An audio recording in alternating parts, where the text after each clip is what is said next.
Libro de los Jueces. Tomaremos el libro de los Jueces.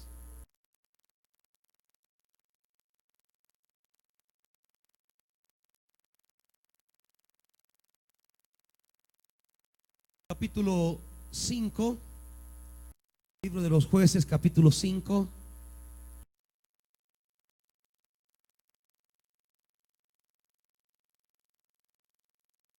Tienen, amados hermanos, dice el versículo 1, Jueces capítulo 5, versículo 1. Aquel día Débora y Barak, hijo de Abinoam, entonaron este canto. Cuando los príncipes de Israel toman el mando, cuando el pueblo se ofrece voluntariamente, bendito sea el Señor. Oigan, reyes, escuchen, gobernantes, yo cantaré al Señor, tocaré música al Señor, el Dios de Israel. Oh Señor, cuando saliste de Seir, cuando marchaste desde los campos de Edom, tembló la tierra, se estremecieron los cielos, las nubes derramaron agua, temblaron las montañas al ver al Señor, el Dios del Sinaí, al ver al Señor, el Dios de Israel. En los días de Samgar, hijo de Anat, en los días de Jael, los viajeros abandonaron los caminos y se fueron por sendas escabrosas. Los guerreros de Israel desaparecieron hasta que yo me levanté. Yo, Débora, me levanté como una madre en Israel. Cuando escogieron nuevos dioses, cuando llegó a las puertas de la ciudad, pero no se veía ni un escudo, ni una lanza entre 40,000 hombres de Israel. Mi corazón está con los príncipes de Israel, con los voluntarios del pueblo. Bendito sea el Señor. Ustedes, los que montan asnas blancas y se sientan sobre tapices, y ustedes, los que andan por el camino, pónganse a pensar. La voz de los que cantan en los abrevaderos relata los actos de justicia del Señor, los actos de justicia de sus guerreros en Israel. Entonces el ejército del Señor descendió a las puertas de la ciudad. Despierta, despierta, Débora, despierta, despierta, y entonan una canción. Levántate, Barak, lleva cautivos a tus prisioneros, oh hijo de Abinoam. Versículo 23. Maldice a Meroz, dijo el ángel del Señor. Maldice a sus habitantes con dureza, porque no vinieron en ayuda del Señor, en ayuda del Señor y de sus valientes. Sea Jael, esposa de Eber el kenita, la más bendita entre las mujeres, la más bendita entre las mujeres que habitan en carpas. Sísara pidió agua, Jael le dio leche, en taza de nobles le ofreció leche cuajada. Su mano izquierda tomó la estaca, su mano derecha el mazo de trabajo. Golpeó a Sísara, le machacó la cabeza y lo remató atravesándole las sienes. A los pies de ella se desplomó, allí cayó y quedó tendido. Cayó desplomado a sus pies, allí donde cayó quedó muerto. Por la ventana se asoma la madre de Sísara. Tras la celosía clama a gritos: ¿por qué se demora su carro en venir? ¿Por qué se atrasa el estruendo de sus carros? Las más sabias de sus damas le responden, y ella se repite a sí misma: seguramente se están repartiendo el botín arrebatado al enemigo. Una muchacha o dos para cada guerrero. Tela de colores como botín para Sísara. Una tela, dos telas de colores bordadas para mi cuello. Todo esto como botín. Así perezcan todos tus enemigos, oh Señor. Pero los que te aman, sea como el sol cuando sale en todo su esplendor. Padre, estamos ante esta palabra que necesitamos palabra que nos ubica en la vida, palabra que pone nuestros pies en tus caminos, palabra que endereza nuestras desviaciones, palabra que ilumina nuestras oscuridades, palabra que sacia nuestra hambre, palabra que nos conforta y consuela en la aflicción, palabra que da paz a los espíritus abatidos. Esta mañana, Dios, vuelve una vez a hablarnos por tu misericordia y por tu verdad. En el nombre de Jesús. Amén. Gentes amados,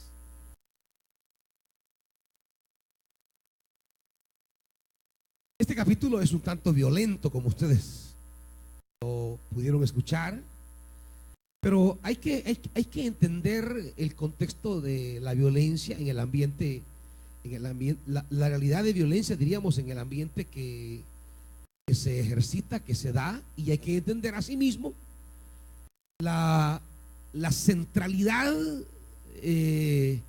no tanto de la violencia, sino de Dios, como el que conduce este proceso de victoria y al cual se le rinde este canto. Me gusta cómo arranca el versículo 1, porque va a emparentar con la conclusión del capítulo 4. El capítulo 4 termina igual como arranca el capítulo 5. Dice el 4:23: aquel día Dios humilló en presencia de los israelitas a Jabín, el rey cananeo. Y comienza el versículo 1 diciendo: aquel día Débora y Barak, hijo de Abinoam, entonaron este canto. Hay una referencia familiar a ambos versículos y es aquel día. Y me gusta porque en el versículo 4:23, que es el cierre del capítulo 4, lo que hay es, diríamos, un cierre, una conclusión sobre lo que pasó. Y se dice: aquel día Dios humilló. Pero el capítulo 5 comienza diciendo: aquel día Débora y Barak entonaron un canto.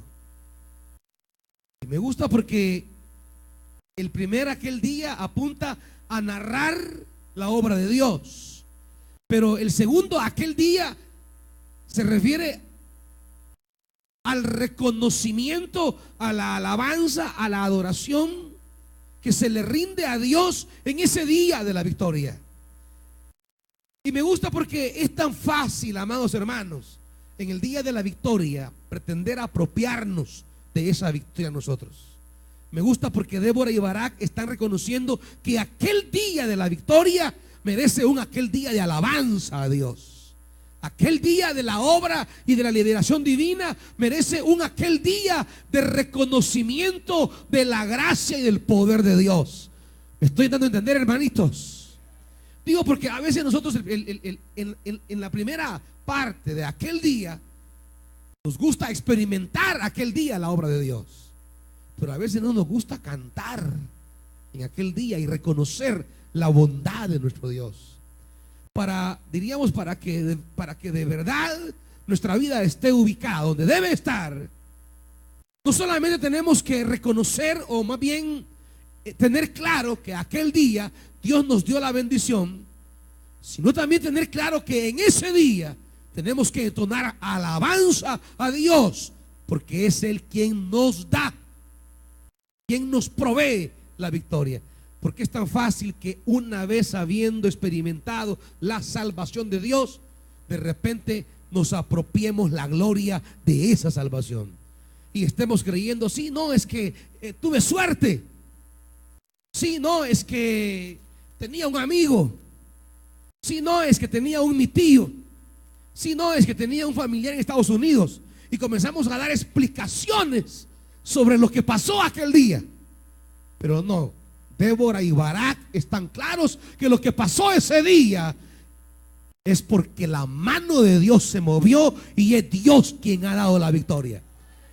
Es decir, ellos aquel día experimentaron la salvación de Dios, pero también aquel día alabaron a Dios por lo que Él había hecho. ¿Me están siguiendo en esto, hermanitos? En otras palabras, diríamos que el día en que Dios hace la obra en nuestra vida es ese día donde tenemos que cantar y reconocer la bondad de nuestro Dios. No nos apropiemos de nada de lo que Dios hace, hermanitos.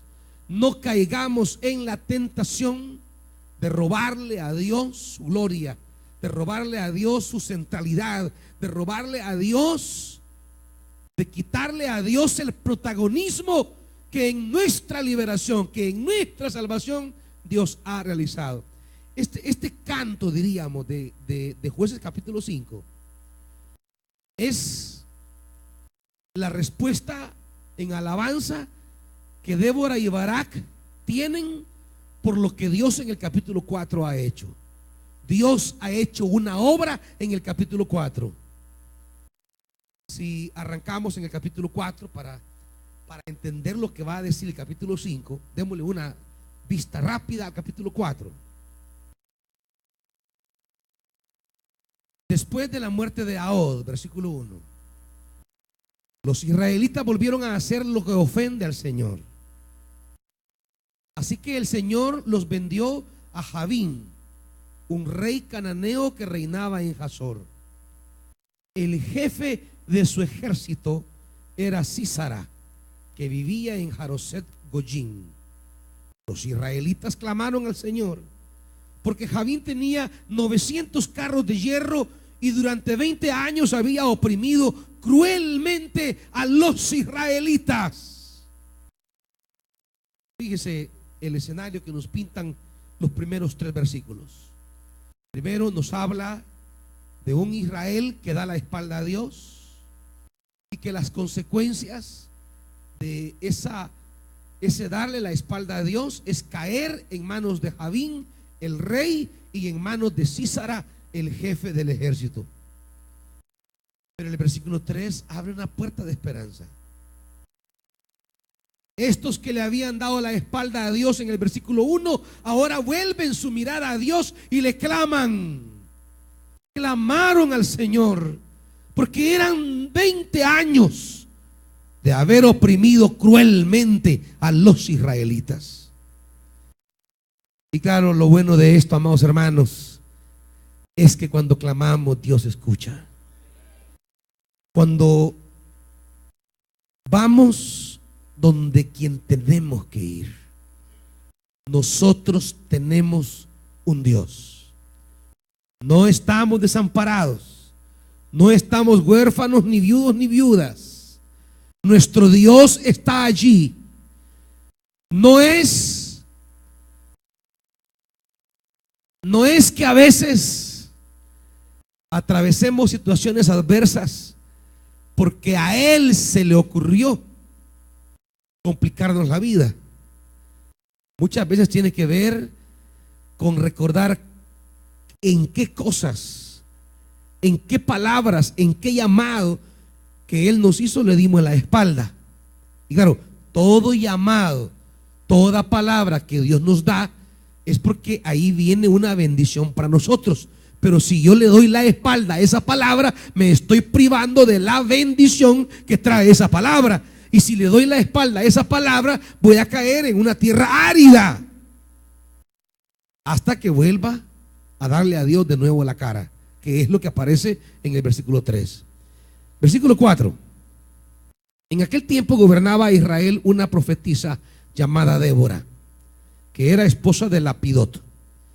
Ella tenía su tribunal bajo la palmera de Débora entre Ramá y Betel, en la región montañosa de Efraín. Y los israelitas acudían a ella para resolver sus disputas. Débora mandó llamar a Barak, hijo de Abinoam, que vivía en Sedes de Neftalí, y le dijo: el Señor, el Dios de Israel, ordena: ve y reúne en el monte Tabor a 10,000 hombres de la tribu de Neftalí y de la tribu de Zabulón. Yo atraeré a Sísara, jefe del ejército de Jabín, con sus carros y sus tropas hasta el arroyo de Quizón. Allí los entregaré en tus manos. Dios respondió. Dios ha respondido el clamor. porque Dios siempre responde.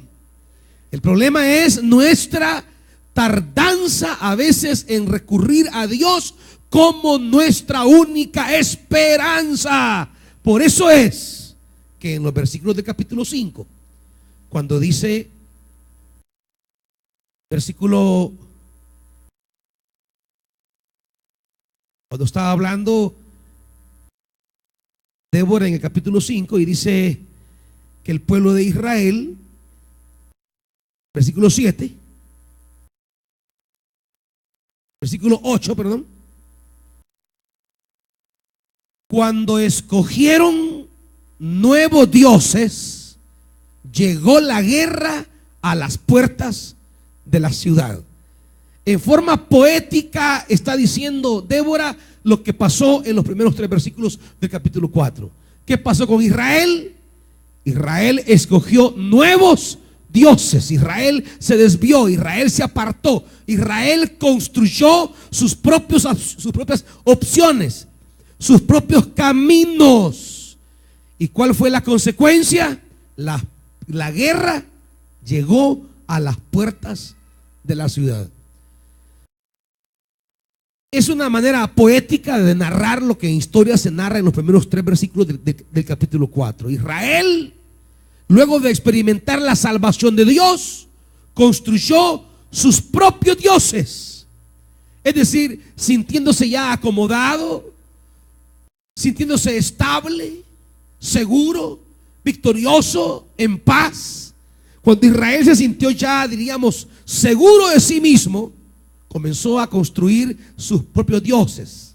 Es decir, dejó al Señor y comenzó a creer que su posición, que su dinero, que su capacidad, que sus alianzas. Con qué facilidad, amados hermanos, cuando Dios nos colma de su bendición, con qué facilidad cuando Dios nos colma de cierto posicionamiento o de cierta prosperidad, con qué facilidad nosotros comenzamos a construir nuestros propios dioses.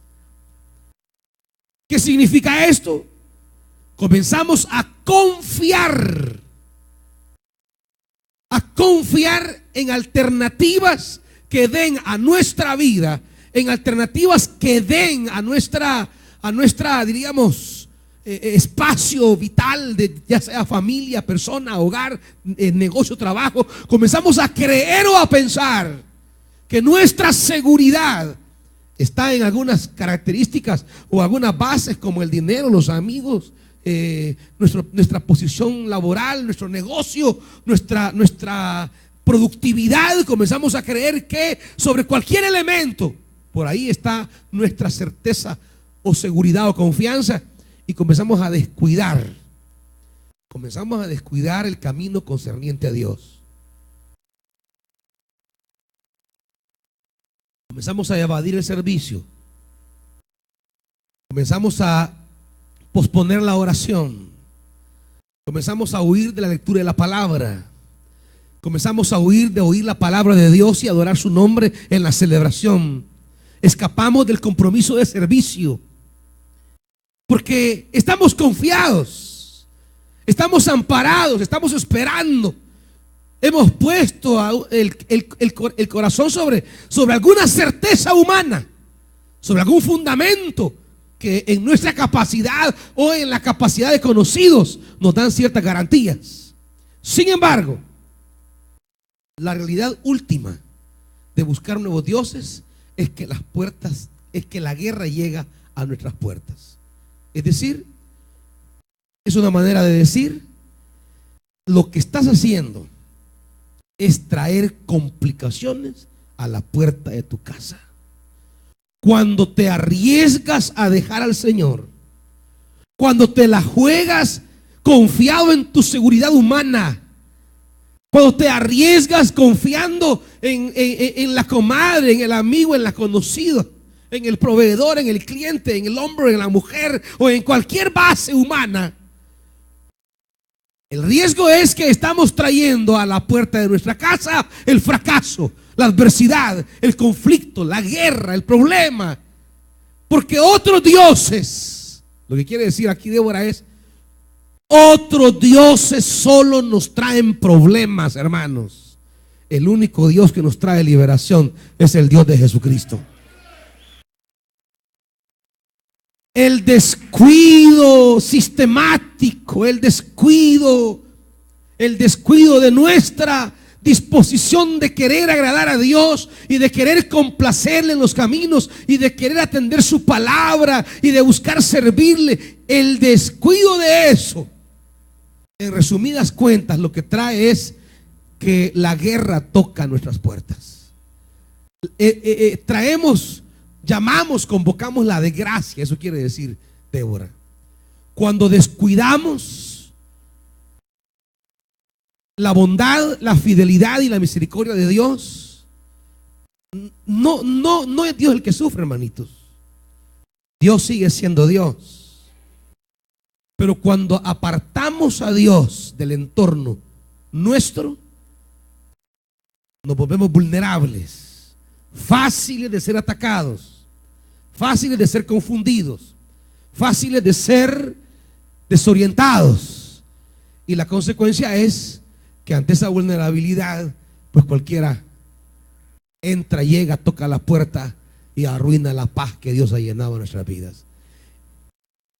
Volvemos de nuevo al capítulo 4 para que sigamos en esta línea.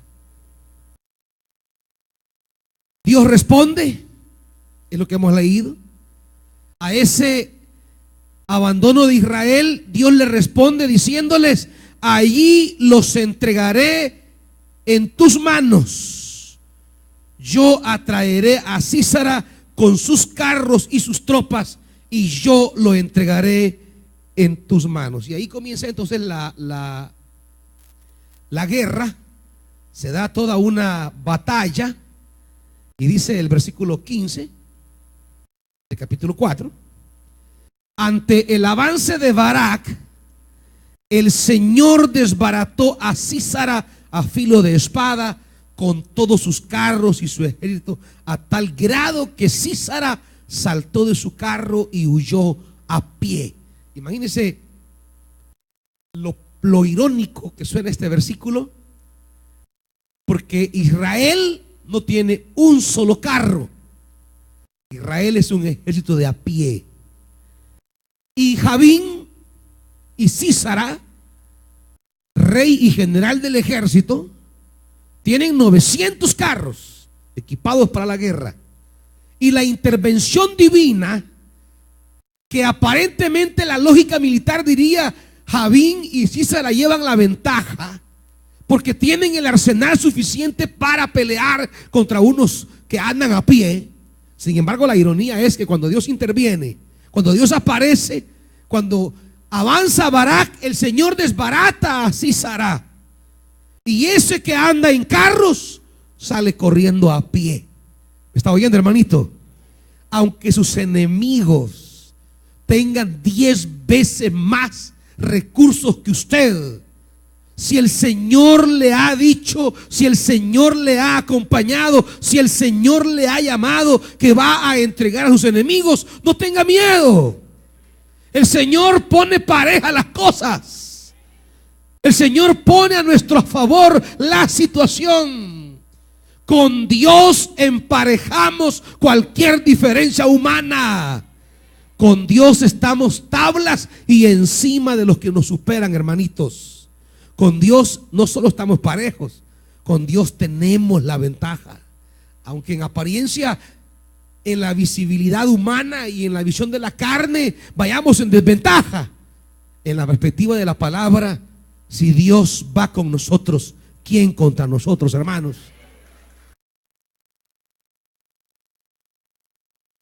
Y mire lo que dice el versículo 17.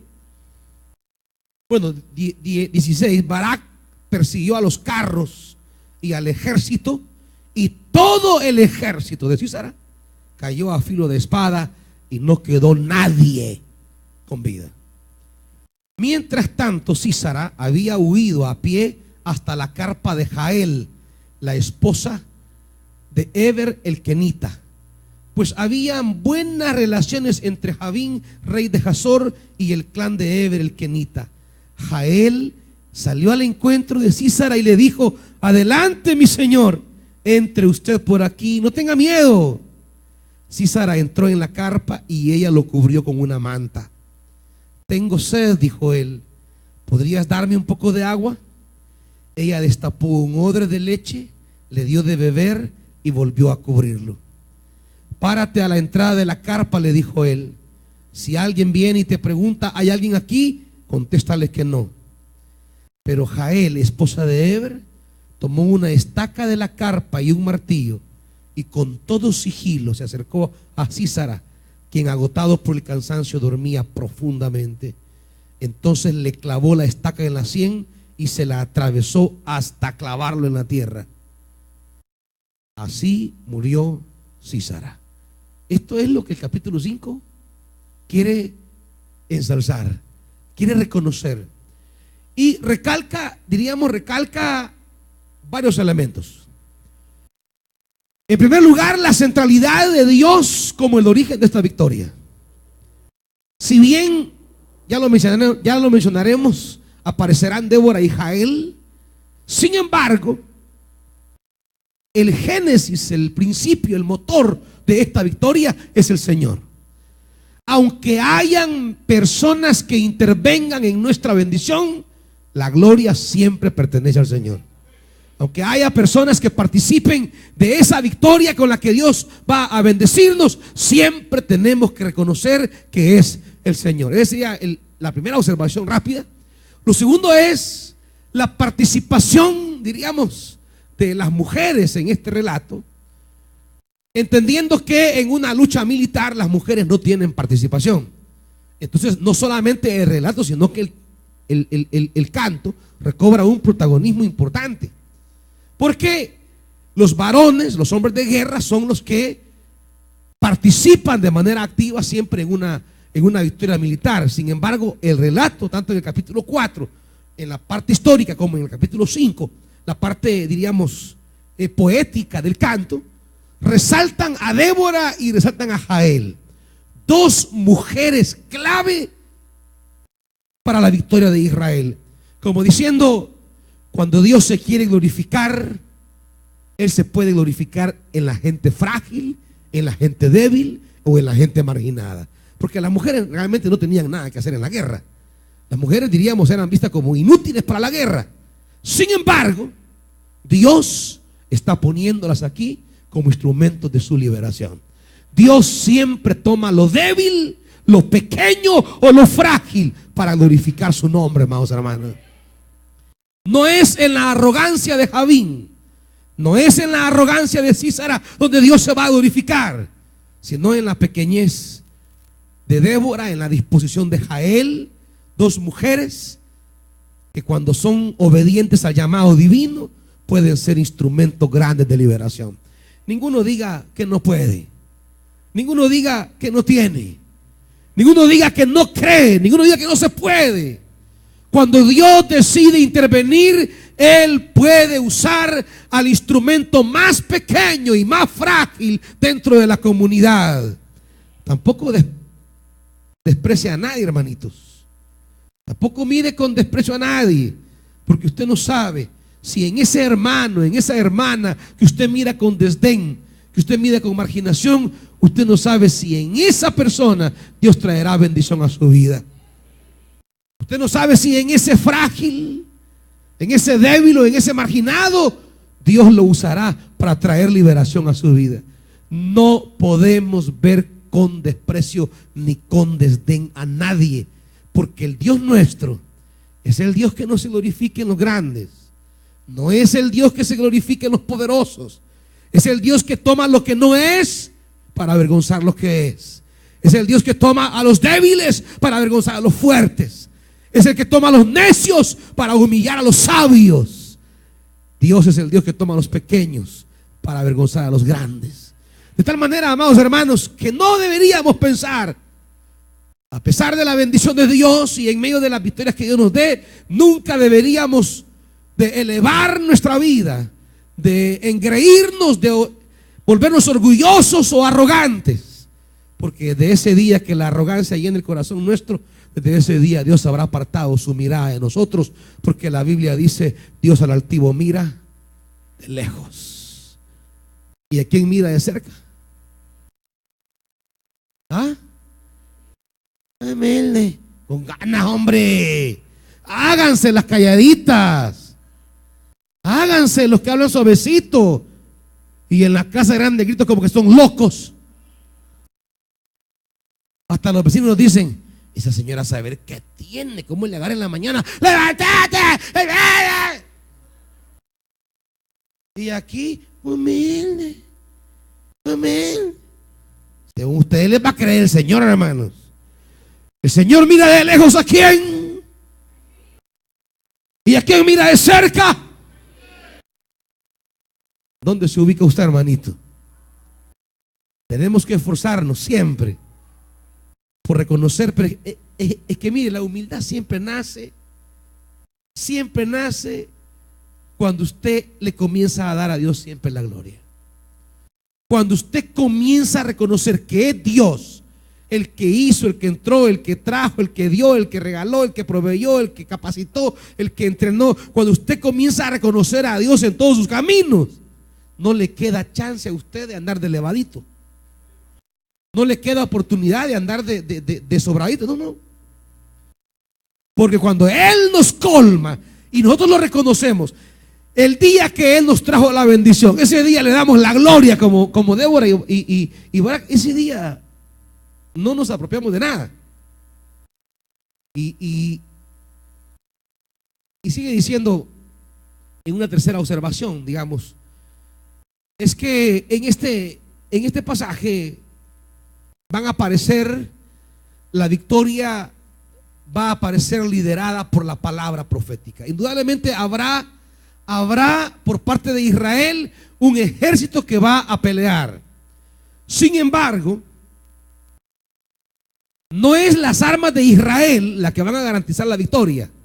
Es la palabra que Dios ha dado y aquellos que se han alistado voluntariamente para la batalla. Dice el versículo 2: cuando los príncipes de Israel toman el mando, cuando el pueblo se ofrece voluntariamente, bendito sea el Señor. Pero quiero leer ahí la Reina Valera. Dice una frase que quiero relatarles en el 5.2, dice: por haberse puesto al frente los caudillos de Israel, por haberse ofrecido voluntariamente el pueblo. El hebreo literalmente dice: por haberse soltado el pelo los que se ofrecieron voluntariamente para la guerra. La imagen que no está recogida ni en la NBI ni en la Reina Valera es que los que se prestan a la guerra habían hecho un voto nazareato delante de Dios. Se habían dejado crecer el cabello. Y cuando oyen la llamada de la palabra, ellos se sueltan el pelo en el voto nazareato que han hecho y acuden en obediencia al llamado de la palabra. Quiere decir que estamos no ante un ejército formado por guerreros, sino estamos ante un ejército formado por hombres que, habiendo hecho un voto delante de Dios, deciden obedecer la palabra, aunque no sepan ni cómo se usa una espada. ¿Me están oyendo eso, hermanos? Es decir, la victoria de Israel no estará en la idoneidad militar de su ejército, porque como dice más adelante Débora, dice que no se halló en Israel, versículo 8, versículo 8 en la mitad, no se veía ni un escudo, ni una lanza entre 40,000 hombres de Israel. O sea, cuando Israel buscó nuevos dioses, no solo trajo la guerra a la puerta de su casa, sino que también se privó de todo instrumento de guerra para enfrentar a los enemigos. Es decir, cuando buscamos otros dioses, ¿qué es lo que el versículo 8 quiere decir? Traemos de gracias Esos dioses nos traen desgracias, que a la vez esos dioses nos tienen indefensos. Nos dejan indefensos y nos traen desgracias. Por tanto, en Israel no había nadie que tuviese ni siquiera un escudo o una espada. ¿Quiénes se levantaron entonces? Se levantaron los príncipes de Israel. El pueblo se ofrece voluntariamente al llamado divino. Cuando Dios da la palabra, el pueblo que había hecho voto de buscar a Dios es el que se ofrece para la guerra. No va a la batalla el que tiene escudo, no va a la batalla el que tiene espada, no va a la batalla el que tiene lanza, va a la batalla el que ha creído la palabra. Eso es lo que dice aquí. Para el pueblo de Dios, desde ese día, desde este día, nuestra mejor arma es la obediencia a la palabra. Humanamente podemos estar en desventaja, podemos estar indefensos, podemos estar reducidos, pero la garantía de nuestra victoria es obedecer siempre la palabra de Dios. Cuando Dios habla, hagámosle caso, hermanos. Cuando Dios diga sí, vaya. Cuando diga no, quédese. Aunque esté muriendo por ir, si Dios dice no, no. Aunque ya tuviera arreglado todo, y aunque ya hubiera preparado todo, y aunque tuviera todo listo, y Dios le dice no, es no, hermano. No esté de burro. Aunque ya las personas hayan aceptado, y aunque le hayan dicho sí, véngase, pero Dios le dice no, es no. Y en esa obediencia es que traerá usted su victoria. Y cuando Dios le dice esto quiero que hagas, aunque usted se retuerce y le diga no, poneme otra cosa, decime que haga, que vaya a otro lado, decime que haga lo otro, decime que te... No, lo que Dios le dice, eso hágalo. Porque el arma más poderosa que tenemos nosotros no es el voto, hermanitos, aunque vayan a votar, pero el arma más poderosa es la obediencia a la palabra.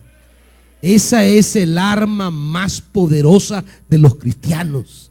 Cristianos que obedecen a Dios siempre verán victoria en su vida, siempre. Cristianos que caminan donde Dios dice, que hacen lo que Dios dice, que dan lo que Dios dice, que se retienen en lo que Dios se retiene, que avanzan en donde Dios avanza, creyentes que viven al pulso de la palabra, siempre tendrán victoria. Por eso más adelante, a estos que se presentaron voluntariamente, les dan una bendición, pero más adelante dice en el 23, maldice a Meroz, maldice a sus habitantes con dureza, porque no vinieron en ayuda del Señor. No vinieron en ayuda del Señor y de sus valientes. Mire qué forma de describir nuestra participación en la guerra de Dios. Porque en esta convocatoria, de las 10 tribus que eran del norte, solo participaron 6. 4 se quedaron sin participar. A esas 6 tribus que participaron en esta guerra, en el canto se les alaba, se les reconoce la valentía, la fe y la obediencia. Pero a esas 4 que no participaron se les llama a la maldición. Maldice a Meroz, que es una frase para describir a Zabulón, a Gad y la media tribu de Manasés que quedó al otro lado y que no recurrieron a la convocatoria, y la otra tribu media de Manasés que tampoco acudió. 4 tribus que no respondieron al llamado de la palabra. Les dice, estos quedarán bajo maldición por no venir en ayuda del Señor. Imagínense cómo describe nuestra participación, el rango en que nos pone cuando nosotros participamos en el servicio de Dios. Estamos ayudando a Dios en su batalla. Y cuando no estamos sirviendo, no estamos participando con Dios, no estamos acudiendo en ayuda de Dios y de sus valientes. Mire, casi siempre hablamos de Dios que viene en ayuda nuestra, pero aquí se dice las tribus que obedecieron y subieron a ayudar al Señor y a sus valientes. Es que es Dios el actor de esta lucha, hermanos. Nosotros hemos sido llamados a pelear junto a Dios. Ahora, el que se ausenta pierde. El que deja de servir pierde. Lo que aquí se va a decir es: maldice a Meroz, dice el ángel de Jehová, maldícelos con dureza, porque no vinieron en ayuda del Señor. Es decir, la no participación en los proyectos de Dios, lo que trae a nuestra vida es desgracia. Bueno, ¿y cómo quiere que le traiga bien a su vida algo si usted no está participando en lo que Dios está participando? ¿Dónde está nuestra bendición? Trabajar donde Dios está trabajando. Servir donde Dios está sirviendo. Pelear donde Dios está peleando. ¿Qué bendición podemos esperar si estoy poniendo mi vida donde Dios no la está poniendo? ¿Ah? ¿Dónde está nuestra bendición? Estar donde Dios está peleando. Por eso, amados hermanos, nuestra insistencia constante: sirva, trabaje, métase. Donde usted vea que Dios está haciendo maravillas, métase en alma, cuerpo y espíritu a servir allí. No deje que nadie lo prive de su bendición.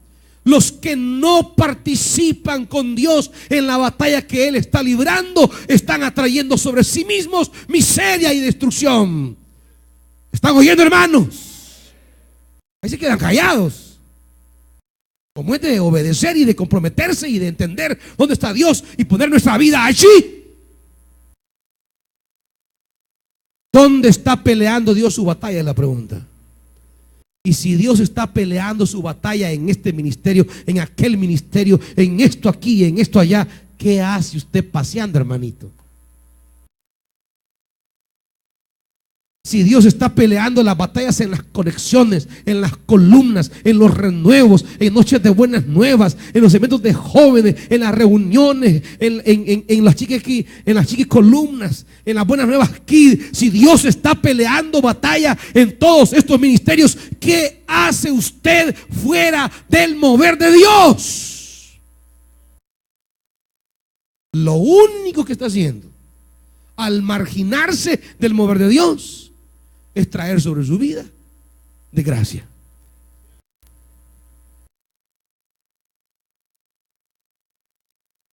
Yo le pregunto a usted,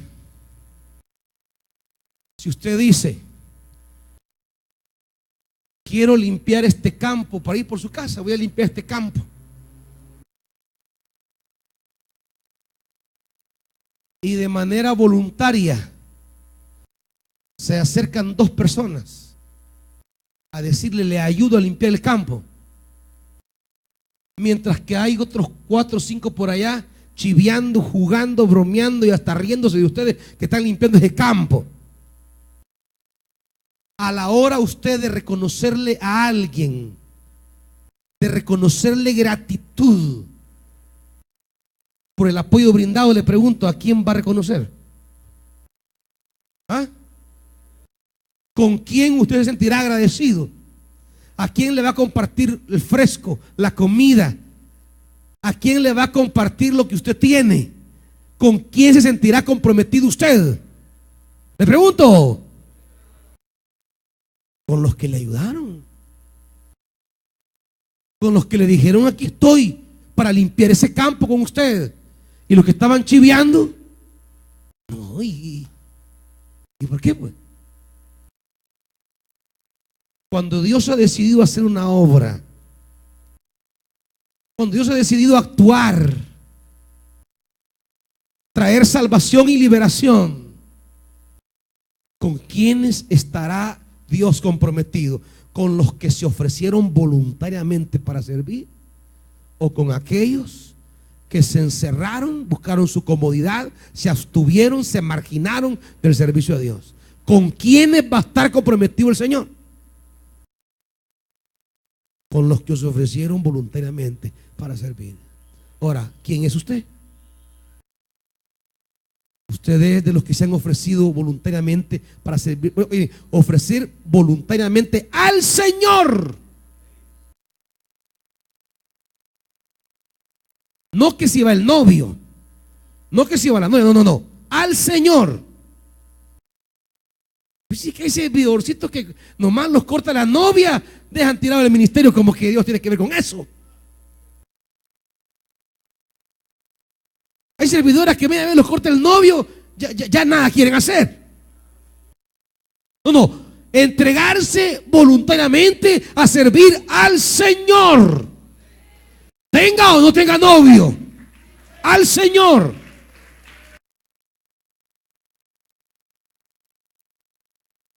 A esos, con eso Dios está comprometido. Con eso Dios tiene compromisos. No se excluye, hermanito. Si no está trabajando con Dios en una victoria sobre Císara y Javín, si no está participando en la victoria de la lucha que Dios está teniendo, busque qué hacer en la obra de Dios. Porque si no, usted solo se está privando de las bendiciones de Dios. Usted solo está cerrando puertas a los compromisos de Dios sobre su vida. En esta victoria, que es victoria de Dios, pero se ensalza la victoria de aquellos pequeños y débiles y de aquellos que se ofrecieron voluntariamente para servir al Señor. Pónganse de pie, hermanitos.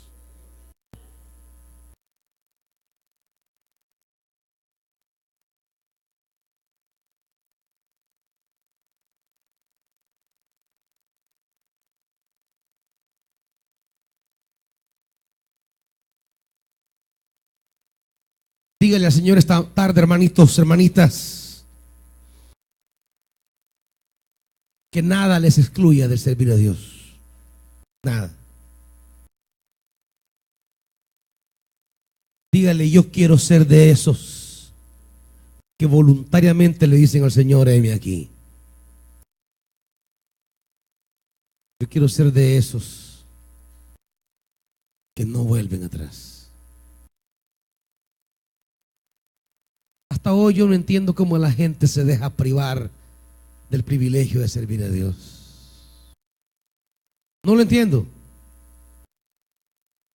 No lo entiendo, porque mi servicio a Dios no está condicionado a nadie, ni a nada. Mi servicio a Dios es para Él.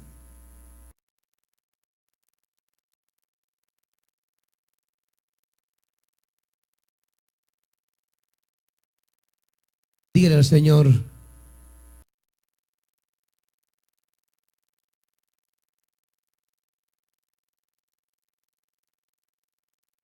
en la lucha que tú peleas, yo quiero estar ahí.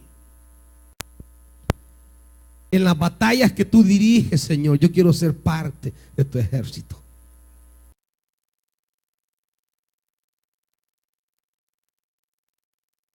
Que nada me margine ni me parte de servirte. Es más, como Jael, que ni siquiera era parte de Israel, era una gentil, pero participó de la victoria porque decidió presentar un servicio a Dios y no a los hombres. Prefirió quedar bien con Jehová y no con el rey.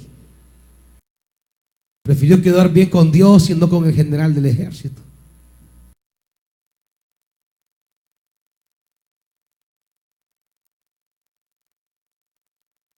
Su alianza no era con los madianitas, su alianza era con el Señor.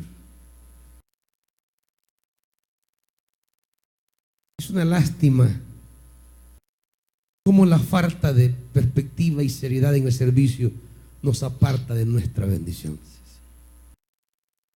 Dios ha emprendido una lucha. Dios ha emprendido una batalla. Ojalá todos nosotros le digamos: heme aquí. Quizá usted dice: yo no puedo, yo no tengo. Es que no son los que pueden y los que tienen los que Dios busca. Dios busca a los que quieren estar con Él peleando.